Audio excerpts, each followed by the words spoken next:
Yeah, got them post-workout vibes, baby. Just on the porch, cooling, smoking my cigar, man. We got a quick financial money video, money motivational video. Before I even start, I'm not a financial advisor. I don't want nobody saying they watched one of my videos. I told them to buy this stock or to do this with their money and they lost money. This is just what I do. These are just things I've experienced in my life, though. We talking about embracing living that paycheck to paycheck lifestyle. This is the thing, right? At some point, majority of us were all broke at some point in our life, man. I don't care who they say, what they say, man, how much money they got right now. Most people were not born with a silver spoon. They were not born to rich parents or rich family, don't got some kind of inheritance, handouts, none of that, man. The most successful people you see in the world, a lot of them, they built it from the ground up, from nothing. You know what I'm saying? And I remember like yesterday, I was living paycheck to paycheck, broke as hell. I'm in college, I'm like trying to find my way of life, but I knew in my head that was only temporary. You know what I'm saying? I remember my first apartment, man, the rent was only $375 a month. That's all I can afford. It looked like the old abandoned building on Home Alone 2. It was an old Victorian style building that was probably built in like the late 1800s, slumlord, you know what I'm saying? But it was what it was. I was only living there for 6 months until I got a better job after I graduated college in my field. I was making better money, so I was able to move into a nicer apartment, and I just kept elevating in life, you know what I'm saying? But yeah, like I said, man, most people were not, born rich or inherited money, stuff like that, man. A lot of people had to build it from the ground up. You know what I'm saying? It just is what it is, man. That's one of the best teachers in life, though.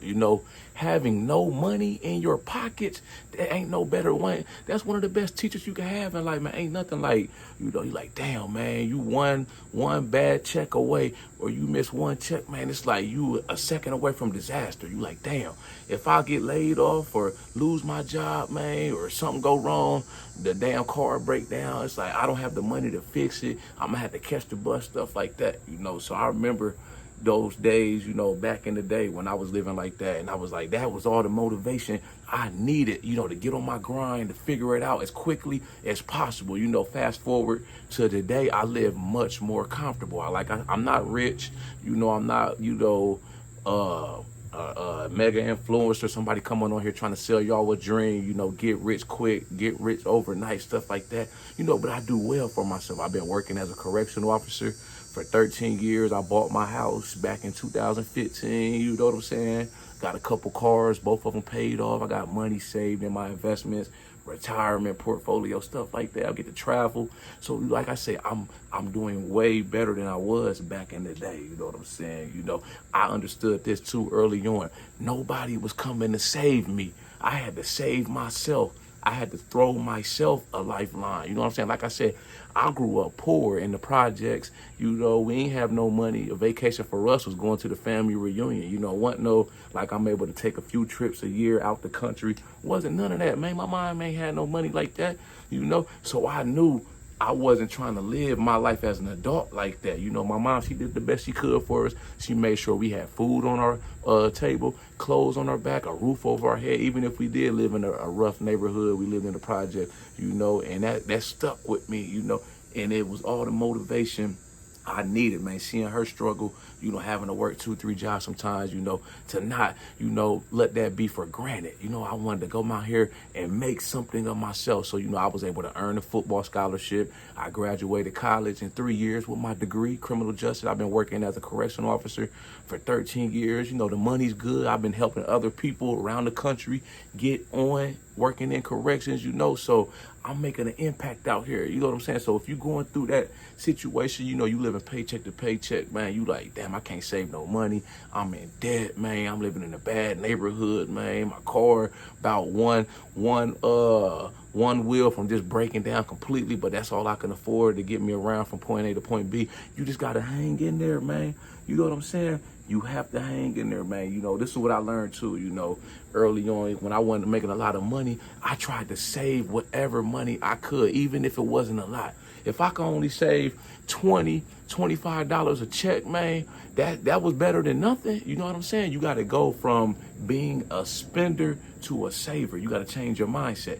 You know, I looked at it as, you know, if I'm saving 20, 25, $50 a check, by the end of the year, that's a few $100s I didn't have, you know.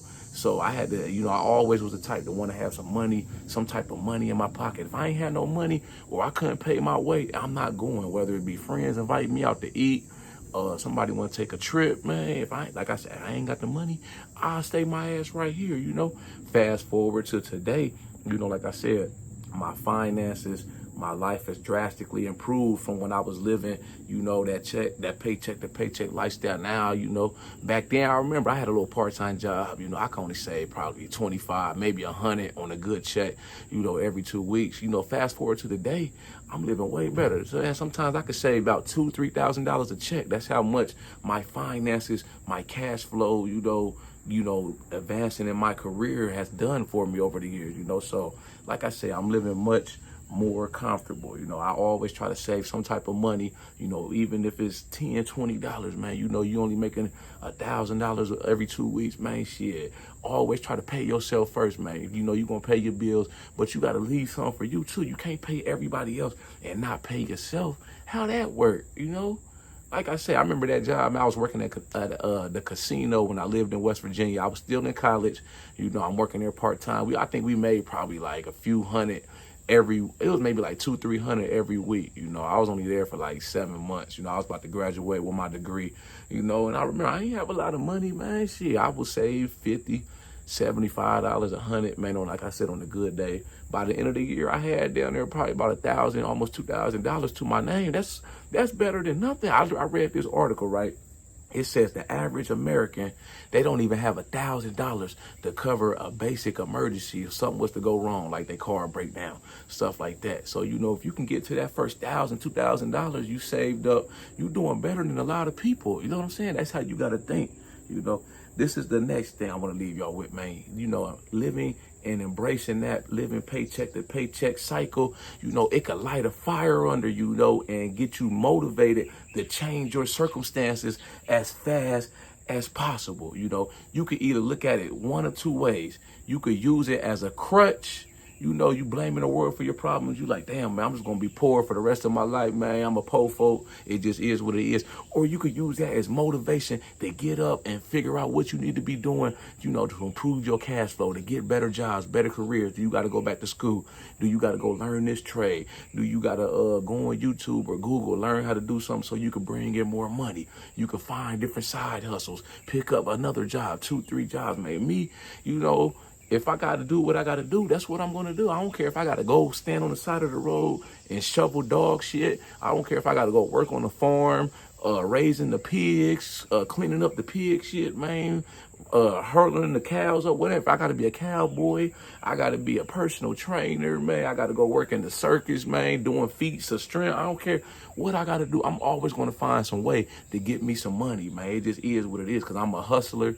I'm a go-getter, man. I've been like that since I was a kid. I started working when I was 14. You know, back then I was in high school, you know, playing football, you know, going to school. I had my part-time job when I wasn't playing football or running track. My mom, only thing she made me do was pay my phone bill. Everything else I made, you know, was mine to keep. You know what I'm saying? I worked at a stir-fry restaurant back when I was living back home in Columbus, Ohio. It was called Mongolian Barbecue.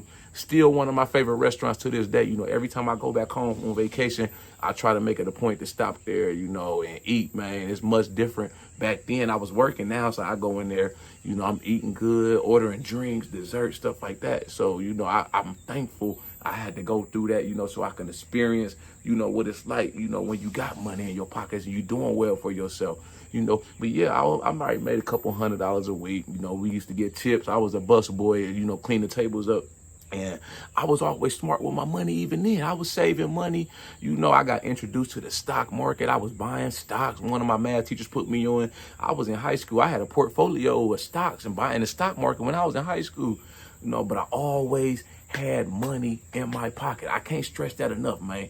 You know, always try to find a way to save some money, even if it ain't a lot. You may not think it's a lot, but them little dollars add up to hundreds, 20s, 50s, hundreds over the years. You know what I'm saying? I look back, man, like I said, I was only able to save maybe $20, $25. Now it's like I'm in a position, I'm blessed, and I'm thankful I could save $2,000, $3,000 sometimes, man. Shit, I get a windfall, you know, I get a tax return, or somebody leave me some money. I remember my old prison I worked at, man, we got a settlement. It was like an overtime dispute, and we won. Our union won the lawsuit for all the correctional officers. So I had been living down here for years, and they sent me a check for like, I think it was like $1,500. I put it right into my savings. You know, always get into that saver's mindset.